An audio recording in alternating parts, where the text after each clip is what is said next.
முன்னெல்லாம் அரிசி வாங்கினா ஒரு வருஷம் ஆனாலும் அது வண்டு பூச்சி எதுவுமே இல்லாமல் நல்லாமே இருக்கும். அதுக்கு காரணம் வந்து அப்போ வந்து சாக்கு பையில் கொடுப்பாங்க.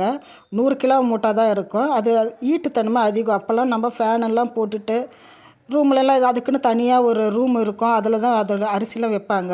ஆனால் இப்போ இருக்கிற இட வசதிக்கு இந்த 25 கிலோ அந்த துணி பையில் இல்லைன்னா சாதாரண பையில் தான் கொடுக்குறாங்க.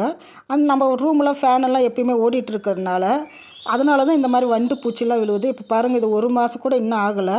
அதுக்குள்ளே இதுலலாம் வண்டு விழுந்துருச்சு. ஸோ இந்த மாதிரி வண்டு விழாமல் இருக்கணும்னா நீங்கள் இன்னும் ட்ரம்மில் கொட்டி வச்சுக்கணும். என்னென்னா சாக்கு பையாக இருந்தாக்கா அந்த இடத்துல கட்டி வச்சுக்கிட்டாக்கா ஃபேன் ஓடாமல் இருந்தாக்கா ரொம்ப நாள் இதாக இருக்கும். கூலிங் அதிகமாக ஏற ஏற தான் அரிசி சீக்கிரமாக பூச்சி வண்டுலாம் விழுறதுக்கு காரணம்.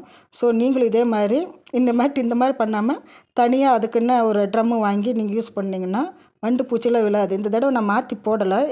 கொஞ்ச நாள் தான் ஆச்சு, 20 நாள் தான் ஆச்சு. ஸோ அதுக்குள்ளேயே இப்போ பாருங்கள் எல்லாம் வண்டுலாம் விழுந்துருச்சு.